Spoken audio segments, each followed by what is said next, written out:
कोई सिद्धांत में कोई फर्क नहीं है। सब सिद्धांत का मूल तत्व एक है। ज्ञानियों के लिए सारे सिद्धांत एक में जाके समाप्त होते हैं, पर हाँ, अज्ञानियों के लिए भिन्न भिन्न दिखाई पड़ता है। हमारे सनातन धर्म में कहा जाता है 3 स्थिति होती है मृत्यु के बाद, नरक, स्वर्ग या फिर मोक्ष। लेकिन क्रिश्चियनिटी में या फिर इस्लाम में, अभी क्रिश्चियनिटी के बारे में ही बात करते हैं, मोक्ष बोल के कोई स्तर होता नहीं है। या तो हेल होता है या तो हेवन होता है। देखो, पहले हेल और हेवन में हेल को समझो। हेल जिसे नरक कहा जाता है, ये हेल शब्द कहाँ से आया? हेल जो एक वर्ड है जिसका मतलब है कंसील्ड, अर्थात आवरण।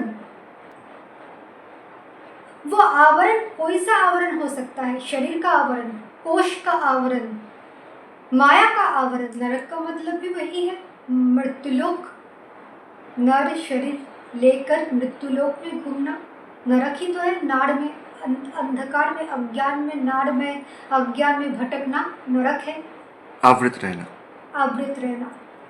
नाड़ से नर शब्द आता है ना, तो नाड़ में भटकते हैं, इसीलिए नरक। स्वर्ग और मोक्ष हिंदू धर्म में बोला जाता है, लेकिन क्रिश्चियनिटी में हेवन बोला जाता है। अब हेवन में आती हूँ। देखो, बाइबल में हेवन के साथ साथ और एक वर्ड भी है, वो है paradise.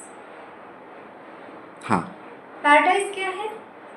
A very lovely, joyful, peaceful place, जिसे वी कैन से स्वर्ग। दूसरा हेवन है, वो क्या है? थ्रोन ऑफ गॉड, भगवान का घर, भगवान का सिंहासन, हम जिसे भगवत धाम कहते हैं। देखो, एक एग्जाम्पल ले लो। क्रूसिफिकेशन के समय जीसस के साथ 2 थीव्स थे, एक गुड थीव और एक बैड थीव। अब जीसस ने गुड थीव से कहा कि मैं जा रहा हूँ, तुम भी मेरे साथ पैराडाइज चलोगे। हेवन नहीं कहा, जीसस खुद हेवन गए और उसे पैराडाइज में छोड़ा।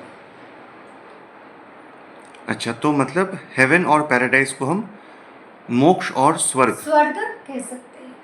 लेकिन एक और बहुत ही इम्पॉर्टेंट डिफरेंस है सिद्धांत में। इसको तो समझ गया, लेकिन एक और डिफरेंस है जिसे हम लोग जो जन्मांतर कहते हैं। 84 लाख जन्म के बाद हमें मनुष्य शरीर प्राप्त होता है, और उस शरीर में हम लोग मोक्ष या फिर नरक या फिर स्वर्ग पाते हैं। लेकिन क्रिश्चियनिटी में इसे लास्ट बर्थ कहा जाता है। क्रिश्चियनिटी में जन्मांतर है ही नहीं। मैं बार बार यही कहती हूँ कि स्क्रिप्चर्स को कौन समझ सकता है।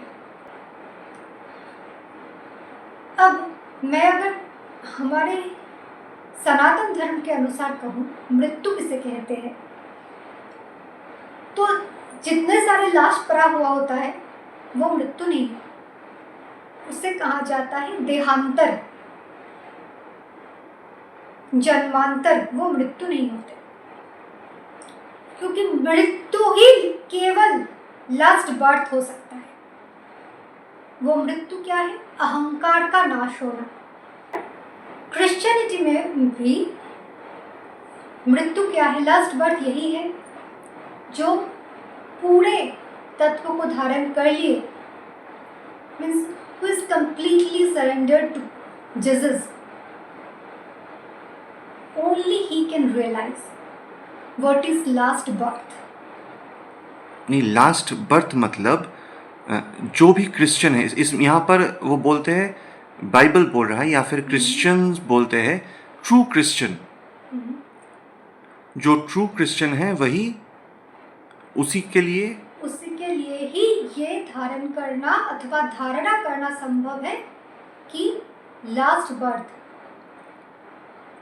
मृत्यु और जन्म, ये एक ही लास्ट, इसके बाद कोई जन्म मृत्यु होता नहीं, जिसे हम हमारे शास्त्र के अनुसार अभी कहाँ निर्विकल्प समाधि कहते हैं, अथवा नीचे उतरने के बाद उस उदासीन भाव से हम विदेह मुक्त की स्थिति में आकर बाहर व्यक्त होते हैं। ना जन्म है, ना मृत्यु है, ना बंधन है, ना मोक्ष है, तब कुछ भी दिखाई नहीं पड़ता आत्म तत्व के अतिरिक्त।